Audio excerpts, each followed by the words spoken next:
আমার শহর কলকাতা, মিছিল আর ধর্মঘটে আটকে পড়া শহরবাসী আমি আপনি সবাই।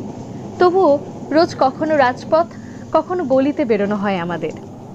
আজকের বেরোনো একটু অন্যরকম। ট্রাম থেকে শতবর্ষ পুরনো অট্টালিকা আর 15 আগস্ট, 1 মে এগুলো হচ্ছে স্পেশাল মেলা। তার মধ্যে আজকে একটা দিন।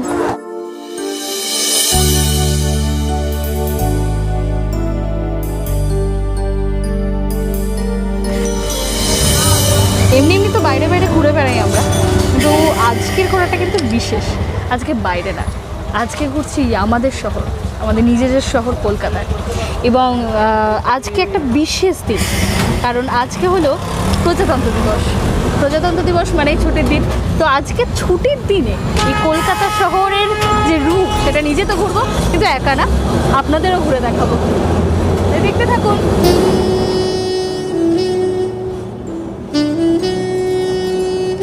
ধর্মতলা থেকে এপিসোড শুরু। 5 নম্বর ট্রামে উঠে পড়লাম আমরা। ধর্মতলা টু শ্যামবাজার যার গন্তব্য। ট্রামের ঘর ঘর আর টুংটাং শব্দ শুনতে শুনতে এগিয়ে চললাম।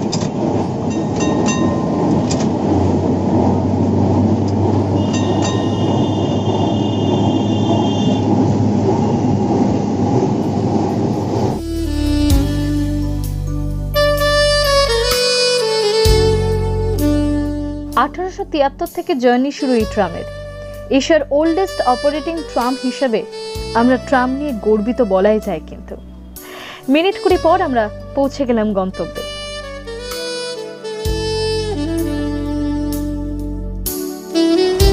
কলেজ স্ট্রিট হলো এশিয়ার বৃহত্তম বুক মার্কেট, এটা সকলেই জানে, নতুন কি ব্যাপার। কিন্তু আজকে ছুটির দিন, আজ একটা বিশেষ দিন এবং ছুটির দিন। ছুটির দিনে কলেজ স্ট্রিটটা কেমন, এই বই বেড়াটা কেমন, সেটাই আজকে ঘুরে দেখাবো। কলেজ স্ট্রিট মানেই বই হলেও আজকের আবহাওয়াটা একেবারে অন্যরকম। সব দোকানপাট বন্ধ, শুধু ফুটপাতে দুপাশ জুড়ে হরেক রকমের বইয়ের পসরা।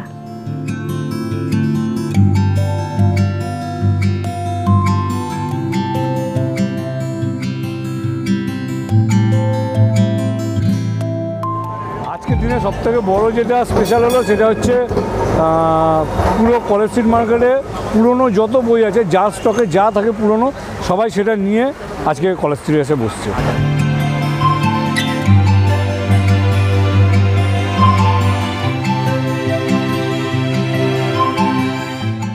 বাংলা বইয়ের পাশাপাশি ইংরেজি হিন্দি বই যেমন চোখে পড়ছে, তেমন দেখতে পেলাম বন্ধ লাইব্রেরির বইও। কত সব ইউনিক বইপত্র ছড়িয়ে ছিটিয়ে রয়েছে।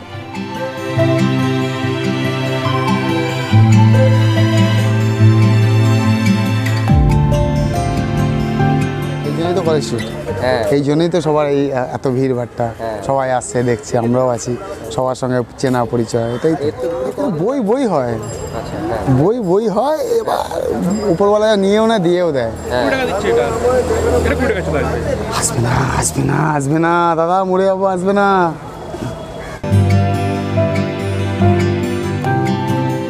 এ এক এমন বাজার যেখানে 5 টাকায় একটা চটি বইও কেনা যায়, আবার সিডনি শেলডন বা স্টিফেন হকিংসের একটা মোটা বইও বগল দাবা করে বাড়ি ফিরে যাবে। পকেট থেকে খুব বেশি খসবে না। কিন্তু আমার জানাশোনা কাস্টমারের মধ্যে অনেকেই আসছে যারা বোলপুর থেকে এসছে, বর্ধমান থেকে এসছে, রামপুরহাট থেকে এসছে। হ্যাঁ, এই দূরের কাস্টমাররা হয়তো রোজ আসতে পারে না, কিন্তু আজকে তারা এসছে বই নিতে। সুতরাং বেচাকেনা তো হচ্ছে।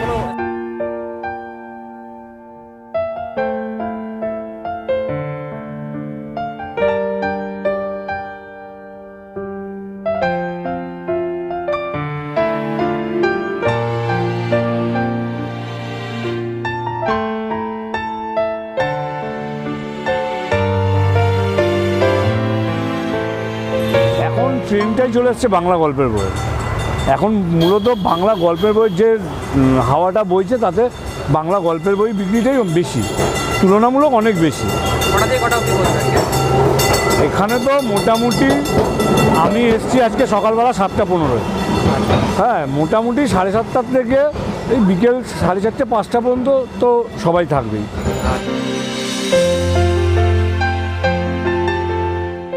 সকালের দিকে ফাঁকা থাকলেও এখন কিন্তু বেশ ভিড় জমেছে। দরদাম করে বই কেনার মজাই যে আলাদা।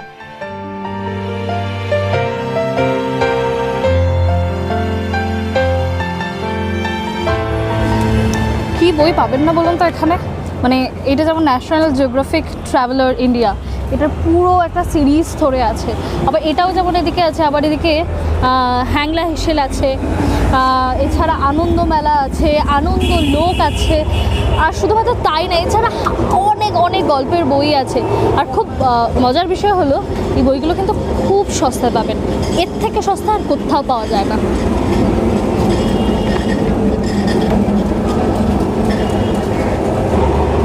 নেব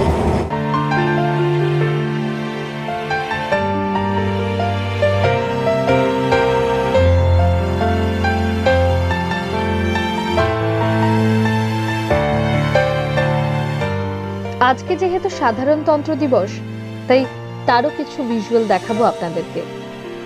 কলেজ স্ট্রিট মানে বই যেমন, তেমন হিন্দু স্কুলও বটে। কদিন আগে 206 বছর অতিক্রম করা এই বিদ্যালয় যে শহরের গর্ব তা বলাই বাহুল্য। সেখানেই আমরা ফ্ল্যাগ হোয়েস্টিং এর মুহূর্তের সাক্ষী থাকলাম।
করে যে খাবার দেওয়া কচুরি ছোলার ডাল সেটা এখনও আছে।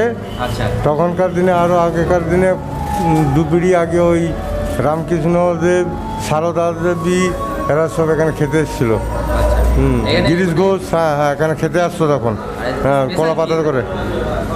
এখানে স্পেশাল ওই গাজরের কালাকাঁদ তারপর সেই পুরনো জিবে গজা, তারপর আরও 2 রকমের কালাকাঁদ আছে, গুড়ের কালাকাঁদ, ছাড়া কালাকাঁদ, তারপর রাজভোগ, এইসব বিভিন্ন ধরনের মিষ্টি পাওয়া যায় এখানে।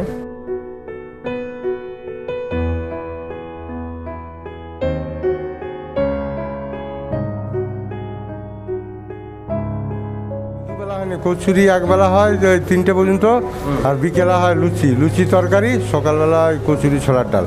আর দুটো তরকারিতে একটা তো আলাদা ইয়ে আছে। হ্যাঁ, 2টো তরকারি, 2 রকম তরকারি হয়। মানে সকালে কি আর বিকেলে কি? ওই তো ছোলার ডালের সঙ্গে আলু মিক্সড করে তরকারি হয়, আলুর তরকারি হয় বিকেলে, আর লুচি হয়। তো বিকেল কচুরি পাওয়া যায় না, লুচি হয়।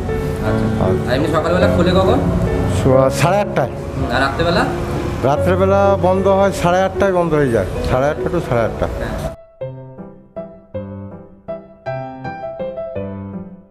এর পাশেই আছে আরেক নস্টালজিয়া। 1920 থেকে এই চায়ের দোকানের যাত্রা শুরু হয়। শতবর্ষ পেরোনো দোকানে ঢুকলে মনে হবে 100 বছর আগের কলকাতায় পৌঁছে গেছি।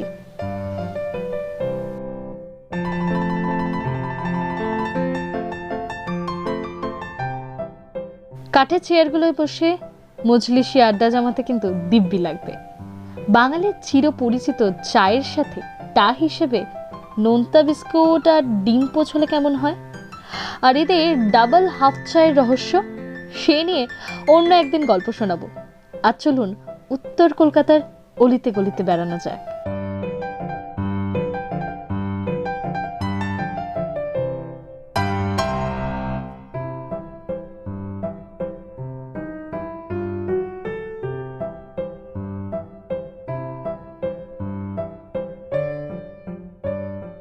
এক অদ্ভুত নস্টালজিয়া। উত্তর কলকাতার অলিগলির সাথে মিশে গেলে মনে হয় এই শহর আমায় আপন করে নিতে জানে। নীল খড়খড়ি দেওয়া পাখি জানলাগুলো যেন কত অতীতের অমলিন স্মৃতি বয়ে বেড়াচ্ছে। এরকম অনেক স্মৃতি আর নস্টালজিয়া নিয়েই আমাদের যাত্রা শুরু হয়েছিল। আপনাকে অনেক ধন্যবাদ এই জার্নিতে পাশে থাকার জন্য। আগামীতে এমন অনেক গল্প শোনাবো, তাই প্লিজ সাবস্ক্রাইব করে রাখবেন।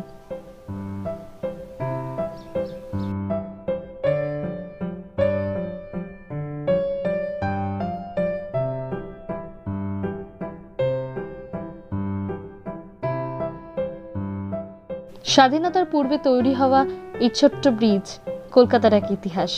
এই ব্রিজ পেরিয়ে আমরা চললাম গঙ্গার পাড়ে। এদিকের গঙ্গা অনেক চওড়া, ভাটায় জল নেমে গেছে বলে প্লাস্টিকের জঞ্জাল চোখে পড়ছে।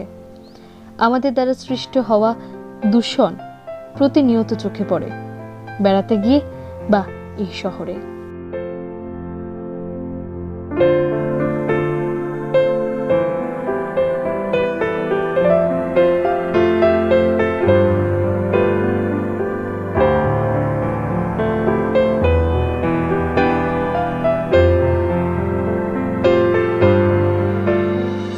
আমাদের এই এপিসোড কেমন লাগছে যদি জানান, খুশি হব। আর একটা লাইক করলে তো খুবই আনন্দিত হব। এই অংশে সার্কুলার ক্যানেল গঙ্গায় মিশেছে, আর ওই দূরে দেখা যাচ্ছে চিতপুর ব্রিজ, যা পেরিয়ে আমরা একটু আগেই এলাম।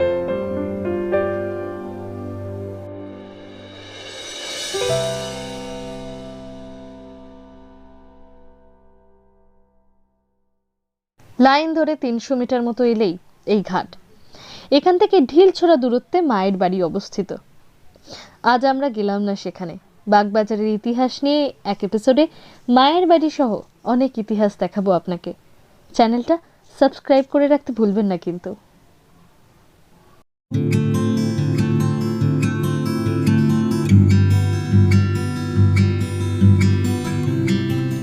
এতক্ষণ যে ট্রেন লাইন দেখছিলেন তা আসলে চক্ররেলের নাই। গঙ্গার পাড় ধরে এই ট্রেনে চেপে যেতে হেব্বি লাগবে। তবে আজকে আর চক্ররেলের ভ্রমণ বৃত্তান্ত জুড়ে এই এপিসোড বড় করছি না। এই এপিসোড এখানেই শেষ করছি। আপনাদের মতামতের অপেক্ষা থাকলাম কিন্তু।